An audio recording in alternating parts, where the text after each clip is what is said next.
जय हिंद दोस्तों, मैं राघवेंद्र शर्मा अपने YouTube channel special reasoning by Raghavendra Sharma पर आप सभी लोगों का हार्दिक स्वागत करता हूं। जैसा कि मैंने बताया था कि हम टेस्ट सीरीज के प्रत्येक पेज के प्रत्येक क्वेश्चन का सॉल्यूशन आप लोगों के सामने पेश कर रहे हैं। तो आज पेज नंबर 2 के सेकंड पार्ट का सॉल्यूशन मैं आप लोगों को सॉल्व कराऊंगा। तो यहाँ पर देखें आप लोग सेकंड पार्ट का क्वेश्चन नंबर 28। क्वेश्चन नंबर 28 में कह रहा है कि निम्नलिखित में से किस में सभी बारों की बारंबारता समान होगी। बारंबारता का मतलब क्या होता है, जो भी चीज़ आएगी वो समान आनी चाहिए। तो यहाँ पर आपको ऑप्शन दे रहा है, ये किस ने कर दिया है, इसको थोड़ा किस में कर लेना क्वेश्चन में। पहला ऑप्शन दे रहा है 1856 की फरवरी, 1872, 1892 और 1894। 1856, 1872, 1892 और 1894, इन सब की फरवरी की बात कर रहा है। तो फरवरी आप लोगों को पता है 28 या 29 की होती है। तो 29 दिन में तो आप लोगों को पता है कि बारंबारता समान होगी नहीं। तो कितने में होगी? 28 में, क्योंकि 7 दिन होते हैं, 7 चौके 28, सभी बार 4-4 बार आ गए। तो आप लोग यहाँ पे देखेंगे कि यहाँ पर मेरे को ये पता करना है कि जो 28 दिन की फरवरी है, यानी जो साधारण वर्ष होगी वही हमारा आंसर होगा। तो आप लोग देखें, साधारण और लीप का पता करने के लिए 4 का भाग देंगे। 4 एकम 4, 4 चौके 16 लीप वर्ष है। 4 एकम 4, 4 अट्ठे 32, ये भी लीप वर्ष है। 4 एकम 4 दूनी 8 और 4 तिया 12, ये भी लीप वर्ष है। तो आंसर क्या हो जाएगा? 1894। चेक कर लें, 4 दूनी 8 और 4 तिया 12, यानी शेषफल 2 बच रहा है। तो शेषफल 2 बच रहा है, तो साधारण वर्ष है, तो इसलिए आंसर क्या हो जाएगा? ऑप्शन डी आंसर हो जाएगा। ठीक, अगला क्वेश्चन कह रहा है क्वेश्चन नंबर 29, 300 मीटर के पुल को पार करने के लिए कितने खंभों की आवश्यकता होगी यदि प्रत्येक खंभा 12.5 मीटर की दूरी पर हो। तो यहाँ पर आप लोग देखेंगे क्वेश्चन नंबर 29 है कि यहाँ पर एक मैं छोटा सा आप लोगों को डेमो देता हूँ कि मान लीजिए 5 मीटर का कोई खंभा है, 5 मीटर का कोई पुल है, 5 मीटर का कोई पुल है और उस पुल पर 1-1 मीटर पर एक खंभा लगा हुआ है। तो यहाँ से ये 1 मीटर, फिर 1 मीटर, फिर 1 मीटर, फिर 1 मीटर, यानी 1 2 3 4 और ये 5, 1-1 मीटर पर खंभा लग गया। तो यानी 5 मीटर के खंभे में 1-1 मीटर के खंभे लगे, तो कुल खंभे कितने लगे? 5। लेकिन आप लोगों को पता है भाई, पुल है तो स्टार्टिंग में भी एक खंभा लगाना पड़ेगा। तो एक खंभा हमें इसमें और प्लस करना पड़ेगा, तो कितना हो जाएगा? 6 खंभे लग जाएंगे। तो इसी तरीके से 300 मीटर का जो पुल है, 12.5 मीटर पर एक खंभा लगा हुआ है। तो यहाँ पर मैं इसे क्रॉस करता हूँ, तो 125 दूनी 250, 50 यानी 500, 125 चौके 500, कितने खंभे लगे? 24। लेकिन एक खंभा स्टार्टिंग का और ऐड करना है, तो कुल खंभे कितने हो गए? 25 खंभे हो गए। क्लियर है? अगला क्वेश्चन देखो। क्वेश्चन नंबर 30 कह रहा है कि एक घड़ी में केवल 3, 6, 9, 12 के स्थान पर बिंदु लगे हैं। उस घड़ी को दर्पण के सामने उल्टा रखा जाता है। एक व्यक्ति को घड़ी के प्रतिबिंब में 7:50 जैसा दिखाई देता है। तो दिखाई दे रहा है, तो घड़ी में वास्तविक समय क्या होगा? भाई आप लोगों को पता है कि दर्पण के सामने अगर उल्टा रखेंगे तो वो दर्पण हमारा काय में बदल जाएगा, जल प्रतिबिंब में बदल जाएगा। तो आप लोग यहाँ पर देखेंगे कि भाई जल प्रतिबिंब में बदला है और समय हमारा 7:50 है। तो मैंने बोला जल प्रतिबिंब में कोई भी समय हो, अगर मिनट की संख्या 30 से ज़्यादा आती है तो आप लोग यहाँ पर उसे कितने में से माइनस करोगे? 17:90 में से माइनस करोगे। तो 90 में से 50 गया 40, 17 में से 7 गया 10, तो आंसर कितना हो जाएगा? 10:40 मिनट। क्लियर है? क्वेश्चन नंबर 31 देखें। क्वेश्चन नंबर 31 क्या कह रहा है कि 8:20 पर घड़ी की दोनों सुइयों के मध्य कितने डिग्री कोण होगा। तो उसके लिए सूत्र है बजकर गुणा 30 माइनस 11/2 गुणा मिनट। तो 8:30 माइनस 11/2 गुणा मिनट कितनी है? 20। 2 से काटा 10, 3 24, 240 माइनस 11 दाम 110। 240 में से 110 गया कितने डिग्री? 130 डिग्री। तो आपका आंसर कितना हो जाएगा? 130 डिग्री। अगर 130 डिग्री ऑप्शन में नहीं है तो 360 माइनस 130 कितना बच जाएगा? 200। 360 माइनस 130 यानी 230 डिग्री। क्लियर है? तो अगर ऑप्शन में 130 नहीं मिलेगा तो कितना मिल जाएगा? 230 मिल जाएगा। अगला देखें क्वेश्चन नंबर 32। 5 और 6 बजे के बीच घड़ी की दोनों सुइयां कितने बजे एक सीध में होंगी? क्वेश्चन नंबर 32 कह रहा है 5 और 6 बजे के बीच एक सीध। तो आप लोगों को पता है कि एक सीध का मतलब होता है समपाती या विपरीत। तो इन दोनों के लिए मैं ट्रिक बता चुका हूं। 60/11 इंटू पहला समय और 60/11 इंटू 6 को बेस मानकर 6 को बेस मानकर घड़ी की दिशा में घूमकर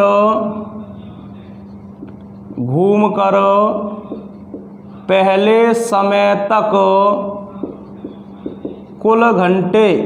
ये आप लोगों के लिए मैंने ट्रिक बनाई थी पहले। तो 60/11 इंटू पहला समय, भाई 5 और 6 के बीच में कह रहा है तो पहला समय क्या होगा? 5 होगा। तो 60/11 इंटू 5, 6 पंजे 30, 300 में 11 का भाग दोगे, 11 दूनी 22, शेषफल 8, 0, 11 सत्ते 77, शेषफल कितना बचा? 3। तो समय निकल कर आ जाएगा 5:27 सही 3/11। कौन से ऑप्शन में है? पहले ही ऑप्शन में है। तो आंसर हमारा क्या हो जाएगा? ये ही हो जाएगा।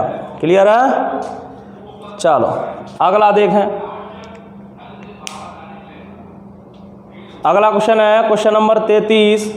8 से 9 बजे के बीच घड़ी की दोनों सुइयां कितने बजे विपरीत दिशा में होंगी? 8 से 9 बजे के बीच। Question number 33। तो क्वेश्चन नंबर 33 आप लोग देखेंगे। 33 में 8 से 9 बजे के बीच विपरीत कह रहा है। तो मैंने अभी ट्रिक क्या बताई थी कि 60/11 इंटू 6 को बेस मानकर 12, 3, 6, 9, 10, 11, 1, 2, 4, 5, 7, 8। 6 को बेस मानकर घड़ी की दिशा में घूमकर पहला समय तक कुल घंटे। तो ये 1 घंटा और ये 2 घंटा। तो यहाँ पर 8 बजे तक आपके 2 घंटे हो गए। तो गुणा कितने का कर देंगे? 2 का। तो 60 दूनी 120, 11 का भाग दोगे, 11 धाम 110, शेषफल कितना बचा? 10। तो 8:10 10 सेकंड और 11 पल्स पर घड़ी की दोनों सुइयां क्या होंगी? एक दूसरे के विपरीत होंगी। नेक्स्ट क्वेश्चन, क्वेश्चन नंबर 34 देखें। तो क्वेश्चन नंबर 34 में क्या कह रहा है कि 7 से 8 बजे के बीच कितने बजे दोनों सुइयां लंबवत होंगी? तो लंबवत के लिए मैं आपको बता चुका हूं, लंबवत 1 घंटे में 2 बार होती हैं। और दोनों की ट्रिक मैं बता चुका हूं कि 60/11 इंटू 60/11 इंटू पहली ट्रिक क्या है? पहली ट्रिक है 12, 3, 6, 9, 10, 11, 1, 2, 4, 5, 7 और ये 8। पहली ट्रिक है 60/11 इंटू 3 को बेस मानकर घड़ी की दिशा में घूमकर पहले समय तक कुल घंटे। तो पहला समय कितना है? 7। तो यहाँ से देखेंगे तो 1 घंटा, 2 घंटा, 3 घंटा और ये 4 घंटा। तो 60/11 इंटू 4। और दूसरी ट्रिक है कि 60/11 इंटू 9 को बेस मानकर घड़ी की दिशा में घूमकर पहले समय तक कुल घंटे। तो यहाँ से 1, 2, 3, 4, 5, 6, 7, 8, 9 और ये 10। कितने घंटे हो गए? 10 घंटे हो गए। तो 6 चौके 24, 240/11 का भाग दोगे, 11 दूनी 22, शेषफल 2, 0, 11 एकम 11, शेषफल 9। तो यहाँ पर समय हो जाएगा 7:21 सही 9/11। और दूसरे में 60 दाम 600, 600 में 11 का भाग दोगे तो 11 पंजे 55, शेषफल 5, 0, 11 चौके 44, शेषफल 6 यानी 7:54 सही 6/11।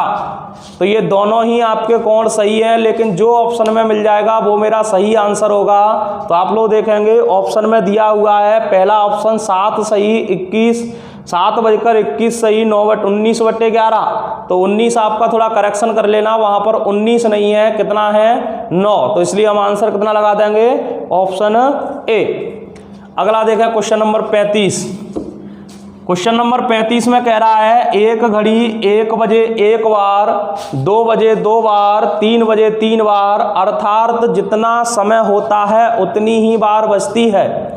तो बताइए एक दिन में कुल कितनी बार बजेगी। तो आप लोगों को पता है एक दिन बराबर होता है 24 घंटे।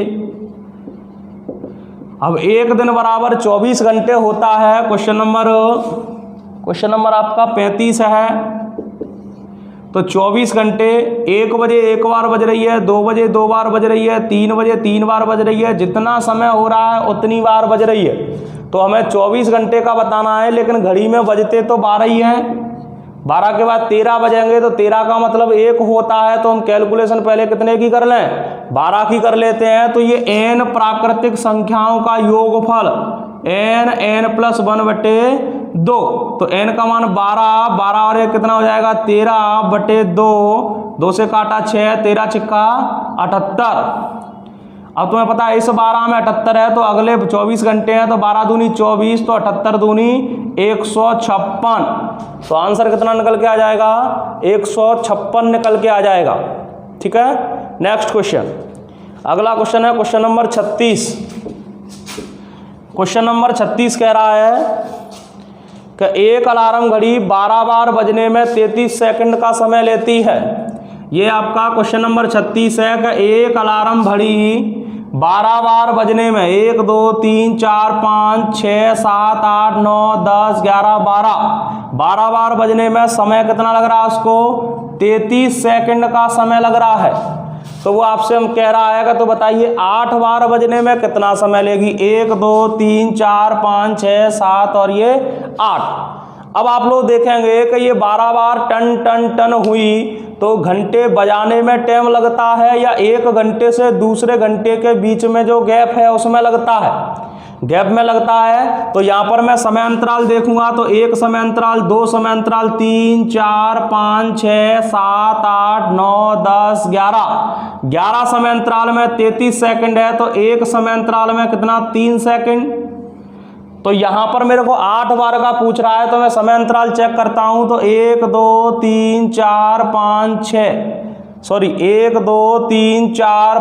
6, 7 समय अंतराल हो गए। और एक समय अंतराल में 3 सेकंड है, तो 7 समय अंतराल में कितना सेकंड हो जाएगा, 21 सेकंड हो जाएगा। तो आंसर कितना लगा देंगे, 21 सेकंड लगा देंगे। ठीक है, तो आज आपका ये पेज नंबर 2 खत्म होता है।